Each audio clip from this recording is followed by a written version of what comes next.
ফোনে দেখা আলো যেটা বলে গোধূলি আলো, এটা হচ্ছে একদম এক্স্যাক্ট ওই আলোটা। আর এই আলোটা আমার ট্রিমেন্ডাস ভালো লাগে, আমার প্রচন্ড ভালো লাগে। আমি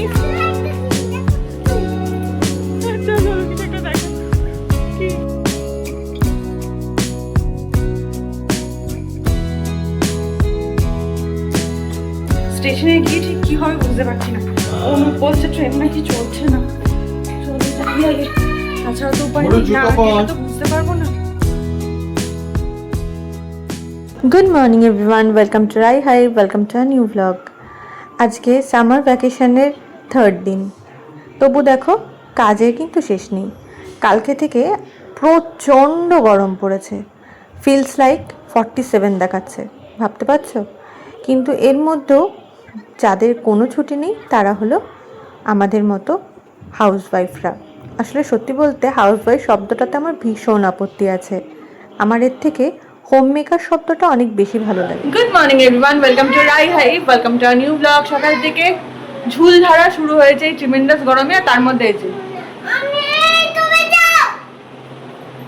রেগে আগুন হয়ে গেছে, তার মধ্যে আমার পেছনে লেগে লেগে আমাকে পাগল করে দিচ্ছে। এই যে এইটা কিরকম রাগ।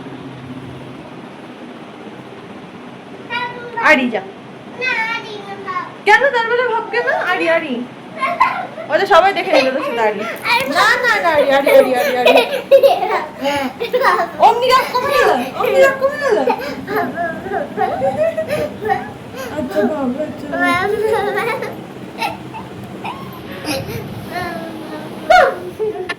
কেন জানি না মনে হয় মেয়েদের মধ্যে একটা অদ্ভুত শক্তি আছে, নিজের বাড়ি না জেনেও পরের বাড়িটাকে নিজের মতো অনায়াসে করে নিতে পারে।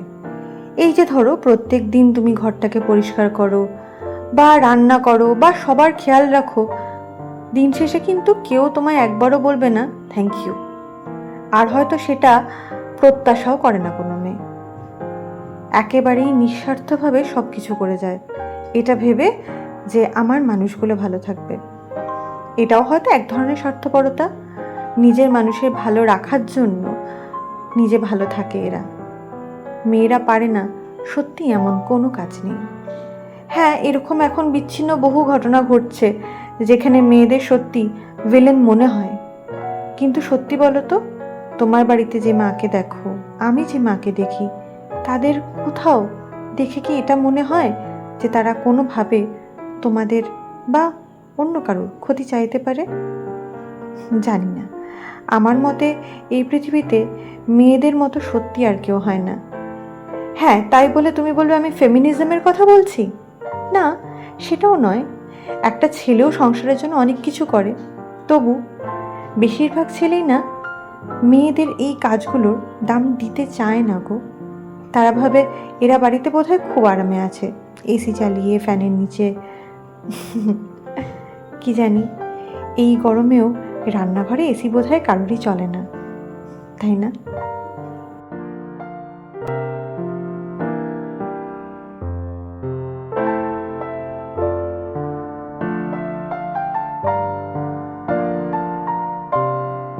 স্নান হয়ে গেছে অলরেডি, কাজকর্ম সেরে অনুপ খোকনকে স্নান করিয়ে পুজো করিয়ে এখন আবার মাছ বাড়ছে যে ওকে খাওয়াবে বলে। এটা একটা আমাদের ডিউটি আর কি, ওর মাছগুলো বেছে তো দিতেই হবে, নইলে তো কোনোভাবেই সম্ভব না। ও এমনিতে সবটাই খেতে পারে, কিন্তু মাছের কাঁটাটা তো বাঁচতেই হবে। সেই সুবাদে তোমাদের আজকে মেনুটাও দেখিয়েই নিই। আজ আছে নারকোল কোড়া দিয়ে, নারকোল কোড়া দিয়ে কচুর শাক, আর নারকোল কোড়া দিয়ে আলু পটল। এত কম আছে ভেবো না, মা বাপি খাওয়া হয়ে গেছে তাই। আচ্ছা খাবো। আর আছে চিংড়ি মাছের মালাইকারি, আর এদিকে আমের চাটনি করা ছিল সেটাও আছে। এটা হচ্ছে আজকের মেনু।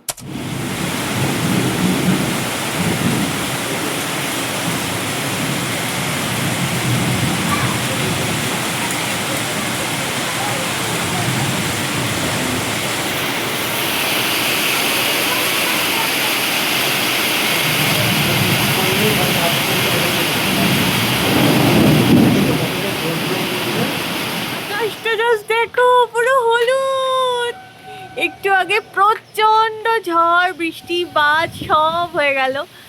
আর আকাশে এখনো মেঘ আছে, মেঘ যে পুরোপুরি চলে গেছে তা নয়, কিন্তু কি সুন্দর লাগছে। বৃষ্টি পড়ছে। এই দেখো ভীষণ সুন্দর লাগছে, মানে এত ভালো লাগছে। স্কিন কালারটা দেখো, এতে কি সুন্দর লাগছে, ভীষণ সুন্দর। মানে সে কোণে দেখা আলো যেটা বলে গোধূলি আলো, এটা হচ্ছে একদম এক্স্যাক্ট ওই আলোটা। আর এই আলোটা আমার ট্রিমেন্ডাস ভালো লাগে, আমার প্রচন্ড ভালো লাগে। আমি চলো কিছু একটা দেখাচ্ছে। কি কি?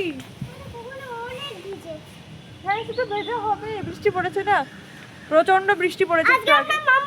হ্যাঁ ও তোমাদের বলে রাখি, আমি তো টেনশনে পড়ে গেছিলাম। ব্যাগ ট্যাগ সব গোছানো হয়ে গেছে, আমরা একটু কাজের জন্য ও বাড়ি যাবো।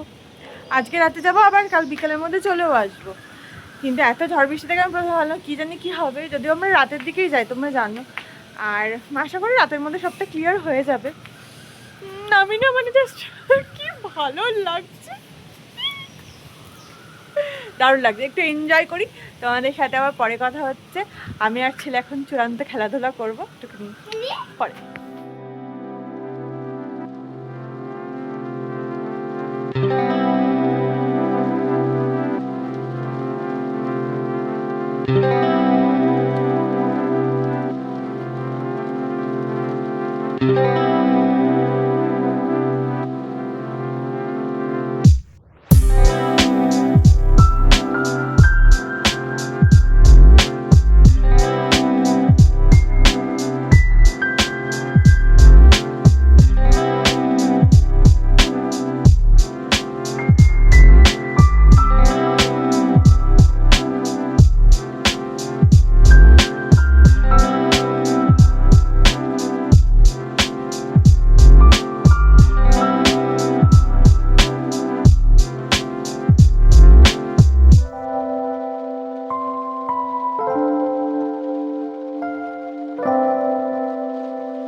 রেডি সব হয়েছে, আরেকজনও রেডি, আমিও রেডি, দেখতে পাচ্ছ না তাই।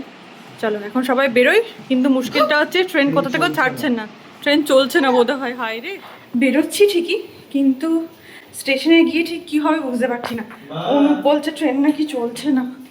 চলো যাই আগে, তাছাড়া তো উপায় নেই, না গেলে তো বুঝতে পারবো না। এই যে আমি চলো অ্যাটলিস্ট ওই যে আমার ব্যাগে পৌঁছেছি বাড়িতে, মানে কৃষ্ণনগরে। ট্রেন সত্যি মন্দ ছিল, মানে কোথায় যেন শিমুরালিতে না, শিমুরালিতে তার ছিঁড়ে গেছে। প্রচণ্ড ঝড় বৃষ্টি হচ্ছিল রানাঘাটে, তো দেখলে সেই জন্য তার ছিঁড়ে গেছিলো বলে ট্রেন পুরোপুরি ডাউনেরটা পুরোপুরি বন্ধ ছিল। শুধুমাত্র মাতৃভূমি লোকালটা তার আগেই হয়তো পেরিয়ে এসছে বা কি জানি না, মাতৃভূমি লোকালটাই ছেড়েছিল। অনুপকেও আজকে মাতৃভূমি লোকালে আসতে হয়েছে, কিছু করার নেই। মানে সমস্ত লোক মানে ওটা আর মাতৃভূমির লোকাল ছিল না, ওটা নর্মাল লোকাল ট্রেন হয়ে গেছিলো। কি করবে মানুষ, আসতে তো হবে, যাতায়াত তো করতে হবে। আর ওটাই লাস্ট এখনো অবধি।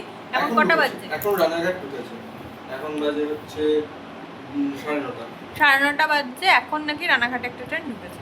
মানে তাহলে আমাদের কতক্ষণ বসে থাকতে হতো ওই বাচ্চাটাকে নিয়ে। যাই হোক, তো ওটা ধরে চলে এলাম। খাওয়া দাওয়াও হয়ে গেছে। এরপর ভাবছি একটুখানি এডিটিং করে জাস্ট শুয়ে পড়বো, কারণ সকাল থেকে কালকে প্রচুর কাজ আছে, সারা কৃষ্ণ চষে বেড়ানোর মতো অবস্থা।